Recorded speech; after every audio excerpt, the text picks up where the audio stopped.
one. Hello YouTube and welcome back to another video. Today I am playing a Phasmo, but this is once again another guide. Just to explain it fully, because the last one did not really explain anything. I noticed that. But this is a proper full-on guide now. I'm taking it serious now. I'll be showing the 3 types of stuff that is basically required to play Phasmo. Number 1 is how to use the equipment. So how do I use equipment like the monitor, the EMF, the flashlight, the book, candles, and etc. etc.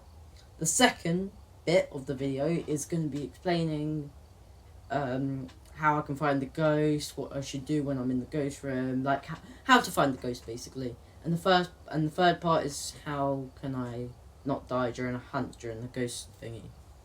This is more of a proper professional video, and I hope you enjoy it. This is Darkop Plays giving you the news.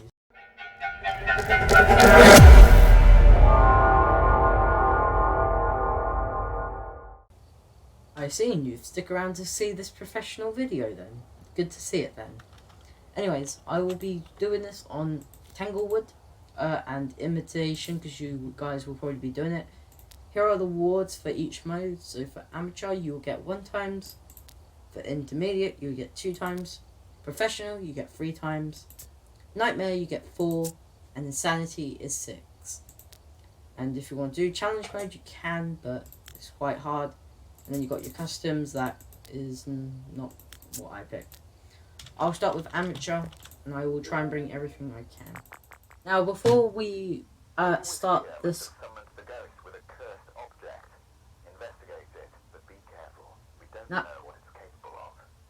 Now, before we start this guide, I would like to let you know that I don't have all the equipment, because I did die a couple videos ago. So I only have this bit of equipment. It's fine, it will still work, and I'll explain the other items. So, number 1, how do each of the equipment work? I will start from left to right. Thermometer. Basically, the thermometer is a thermometer. You can track the ghost down with it, and by looking with the Celsius, if the Celsius is below 0 degrees and it is minus, you can put it down as a freezing temperatures, and if it's not, you can probably say it's not and just mark it off. That's the thermometer. Next up is our EMF. The EMF is an electronic field device that is used to capture electronic field. Yeah, like I said in the device. If an item is moved by the ghost, a ghost event, or any type of interaction with your character or with the room, it will light up. For evidence, you must have EMF level 5, so the red one. This is right now EMF level 1. So, and if you get only level 3, EMF level 3 only, you can probably say it's not EMS. Spirit box. It's basically used to talk to the ghost. I'll have on the following, I'll have on the screen all the words you can say. I'll let the editor know about that. You talk to the ghost, and it can either set response with an X or a ghost symbol, and you'll probably hear the ghost if you get a response. So that's the spirit box. The spirit book. The spirit book is a book that the ghost can write in, and once the ghost writes in the book with any symbols or language, you can mark it down with ghost writing. It normally takes around 30 seconds for the ghost writing to happen once you place it in there. If you don't get it for a long time, you can possibly say it's ghost writing. There is also bugs with the ghost writing book, so yeah, that's the ghost writing book. The UAV light. The UAV light is the same as a normal strung flashlight, but instead of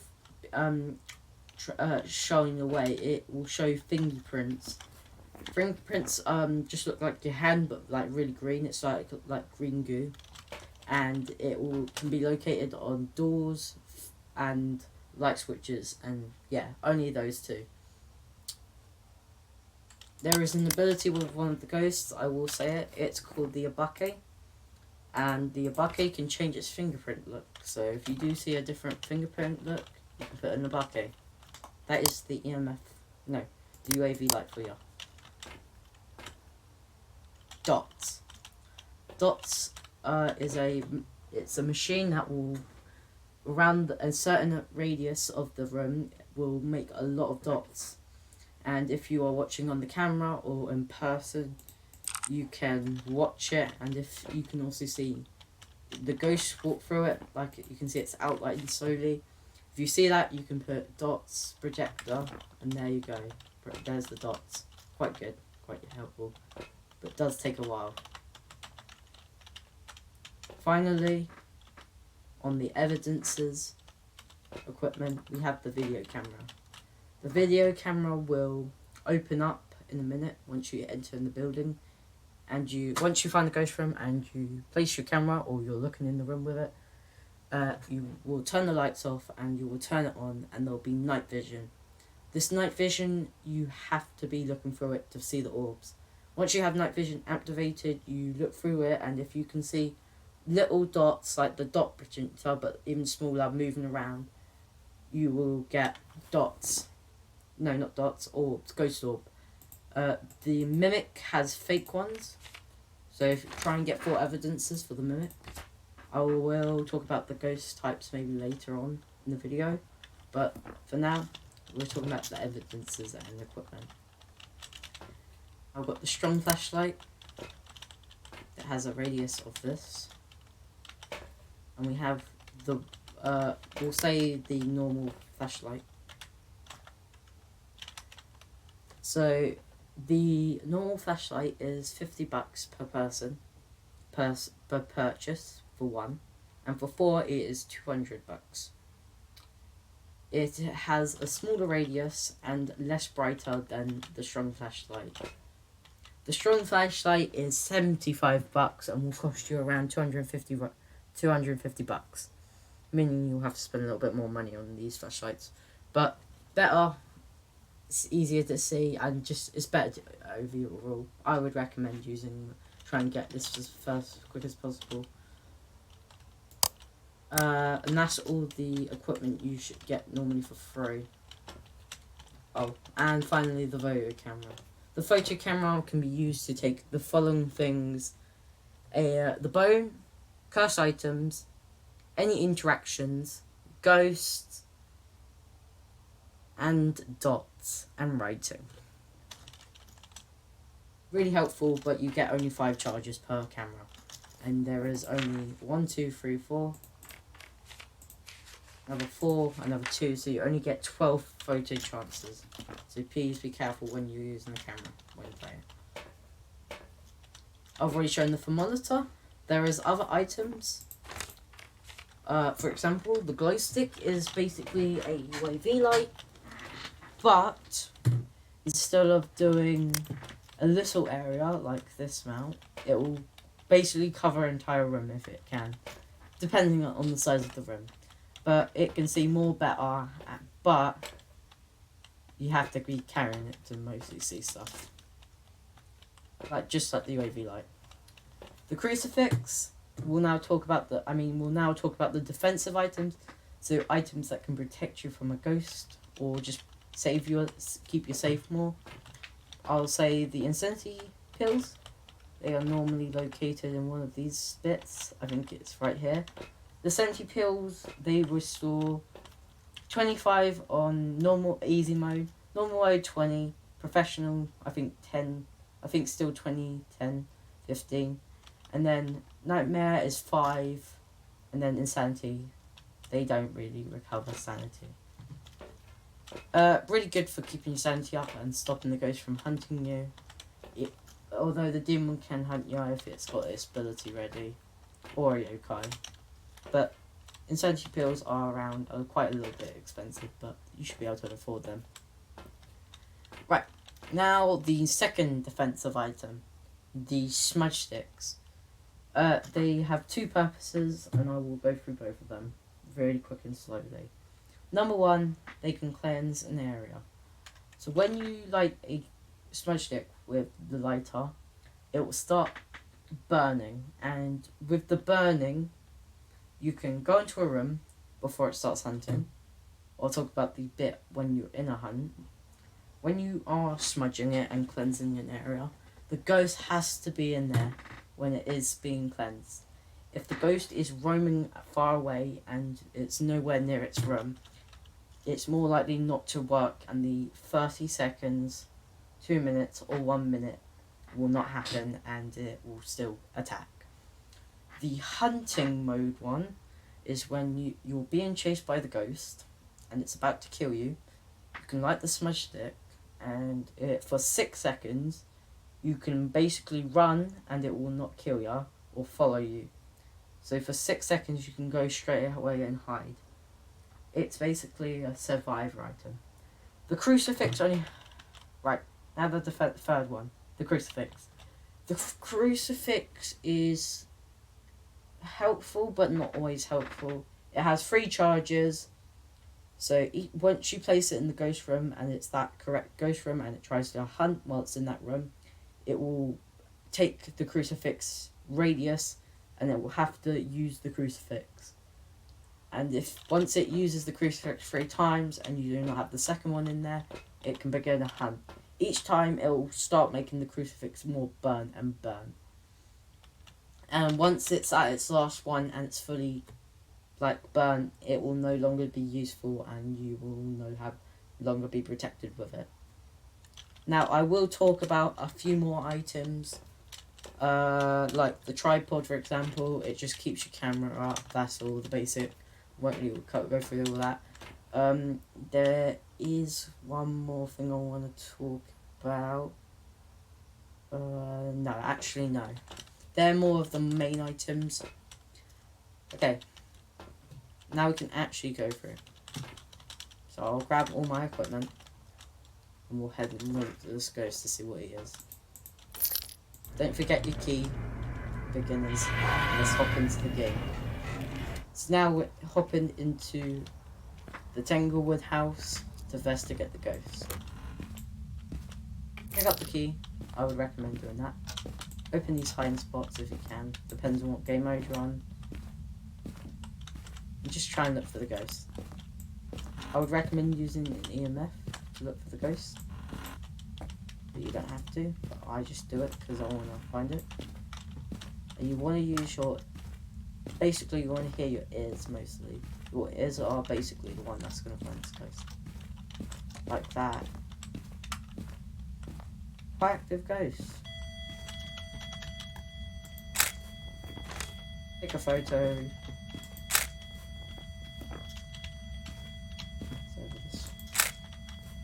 Interaction. Right, no fingerprints. You can now mark off fingerprints if you do that glitch with me. It's in this area. Very aggressive ghost. You might be dealing with an only. The twins actually might be a really high chance. Well, we'll now bring in to make it easier on ourselves, we bring in the monitor and camera. I'll keep in mind the ghost can still hunt you. It's just really low, really low. Shouldn't be able to hunt you for a bit. Just keep your sanity up and you should be good. Breaker can be located in Tanglewood, will be located up here or in the basement. And once you've got your monitor working, head to the ghost room. And look, we've got negative, so I can put freezing temperatures. And now I'll start looking for the ghost. Now, when I look for the camera, see there, you can see a little orb. There's the footage of me seeing the orb. And now we can head out and grab more equipment. So now we've got 2 types. We've got the ghost orbs and we've got freezing temperatures. There's still a little bit more to go, gamers, but we're getting close to figuring the ghost type. Let's bring in the projector and the spirit box. Come on, let's go.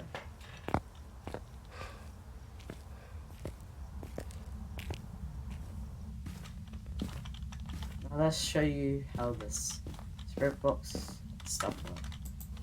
Let's place our thing here. Get our camera. Let's make sure it's the same room we're looking in. And let's just place the camera. It is a roaming type of ghost.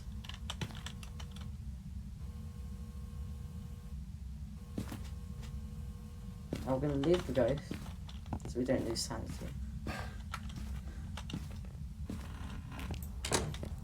Now if you're playing multiplayer, the ghost can act a little bit more different. I will maybe explain it more later on, but for now, I just want to get you to know how to start finding this ghost. Now we want to hopefully get dots or ghost orbs, as that is going to be the reason how you find the ghost in the first place. Now the activity is quite high. Now we're waiting for dots that can be dots. Can it be? Yeah, it can be that. And it can be that. So it can't be that. Now it's more of the waiting game until we do finally get the ghost stone. We are going to go in there with the spirit box and another dots. Now, guys, we want to turn on the lights. This is how you stop your sanity from draining as much.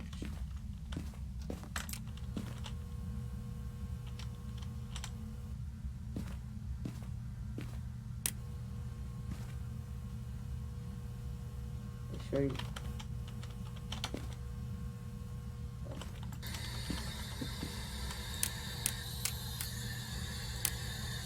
Where are you? Where are you? Are you here? Can you show us the sign? Where are you?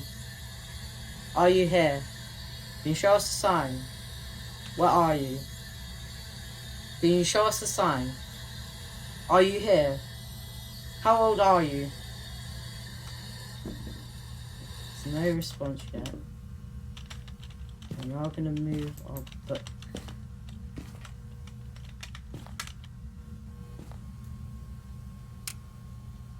I'm going to turn our lights back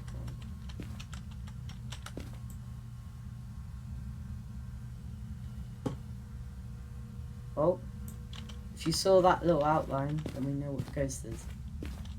You have just figured your first ghost type if you got all three evidences. Congratulations. You've learned the basics of Phasmo. Now I will fully on getting into the ghost type that I've just found you.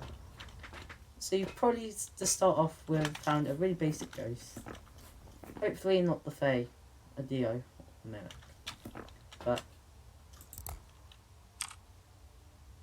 But you have found yourself a, let's say you found a Yuri, like I did. Normally for beginners, you can go look for the ghost type you have found and located. For me, it was a Yuri, so I'm going to go to my Yuri. I'm going to read the ghosts. Now, the first bit, the bit up here, where I'm putting my mouse, you really don't need to read. That's just for flavour text and to make the ghost sound more very deadly. The more important bit is the strengths and weaknesses. I will go cover the Yuri's one. So Yuri is known to have a strong effects on people's sanities. So what that means is your sanity will deplete a little quicker. Not too fast, not doubles or triples or anything, just 1.1, 1.2 times. So only like 2 more sanity. So every time the ghost does attack or drain sanity, it'll be a little bit more. Smudging the Yuri's place off will trap it temporarily, reducing how much it. So what that means, it's longer smudge. So when you smudge it, it's like a spirit. I think the spirit one has got changed, I'm not sure. Yeah. It's basically the same as spirit, but it just makes it more locked up, basically. That's what the Yuri does. Now, I will cover a little bit more of the dangerous ones. So that includes the yokai, the mimic, the dio, the fae, and the morai. So the 3 new ghosts, the mimic, the yokai and Hontu. I'll start with the yokai. So the yokai is basically a ghost that will get angry if you are talking with the spirit box. So when you have the light off and you have spirit box and you're talking to it, the chances of hunting will rise incredibly a little bit more. When a hunt happens, it is basically death, and you can basically talk to it. It has a really small radius of, I think, like 10 meters, so not too far away, but still quite far away. So you can also do a yokai test by going on Willow, and if you talk to the ghost and you try to talk during a hunt and it never comes to you and you're far away from it, you can probably say it's a yokai. So that's the yokai for you practically. Now the Hontu is a little more deadly, but not as deadly as the other ones I'm going to be talking about. As the temperatures start to get lower in the house, so when you don't have the breaker on, for example, the Hontu will start to increase its speed. So meaning when during a hunt and it goes into a new room that has a new temperature, it has the chances of rising if it's low, and it will slow down if it's warmer. Quite interesting ghost. Just be careful when you're being hunted and you're trying to loot, because if you go into a different room, it might change speeds and kill you. That's just the next one. Now on to the next one, the Mimic. It can basically transform ghost types. What I mean by it can transform ghost types, it will basically, it can change to a remnant or that, so it can change its ability. It will not change weaknesses, it will only get the strength of the ghost type it has chosen. It will picks random anytime. It's mostly after a hunt it does change its ghost type. It has ghost orbs, so if you get 4 evidences, like Spirit Box, Fimbring, and Freezing, and the orbs, it's obviously a Mimic, and there's no matter what, it's a Mimic. Quite interesting ghost, just be careful, and if you try to do anything, just be careful. The Moiroi is very dangerous, indeed. The weaker the victim, so the less sanity the player has got, the a Moiroi becomes stronger. So meaning the Moiroi will speed up more. So if I'm at 1% sanity, it will go as fast as probably a Fae or a Remnant. So I'm not sure about the weakness as the Moiroi suffers from. I think it just means if the victim is like really high sanity, it will be practically like a shade. I'm pretty sure that's what it means. On to the next ghost type. The Dio, I personally think it's annoying when I deal with a Dio. That's just me though. It's not too hard, but I just think it's quite a little bit difficult with my Dio because I quite not like hiding a lot. I quite hide a lot.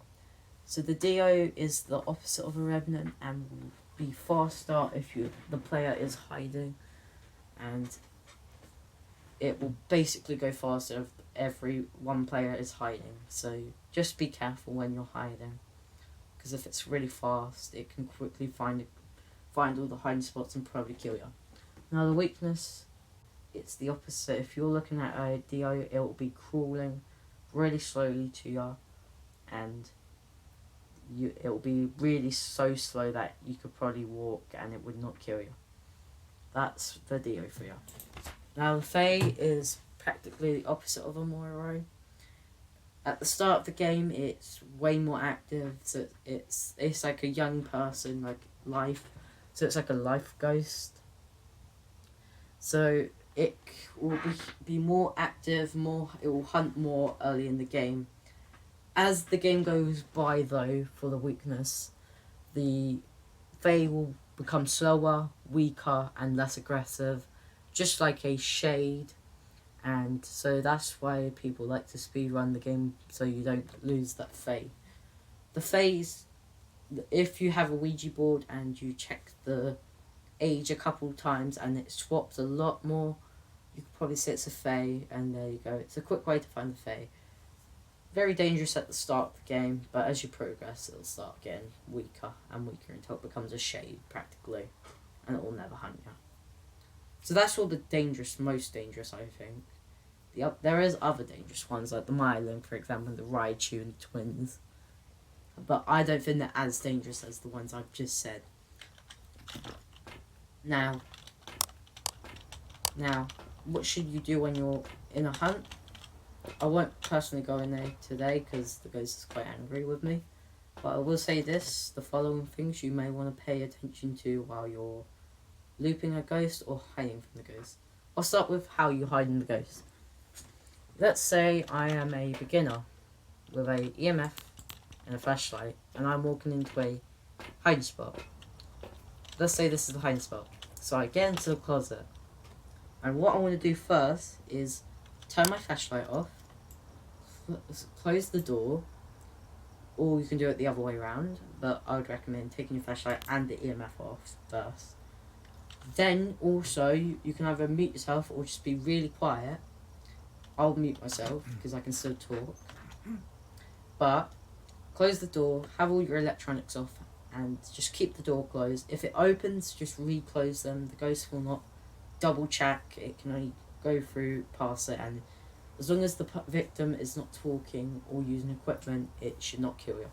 Now for looping ghost, it's going to be very hard to do it, but when you're looping the ghost, you want to not go too far, but you need to like run when the ghost is catched quite near you, like on your side.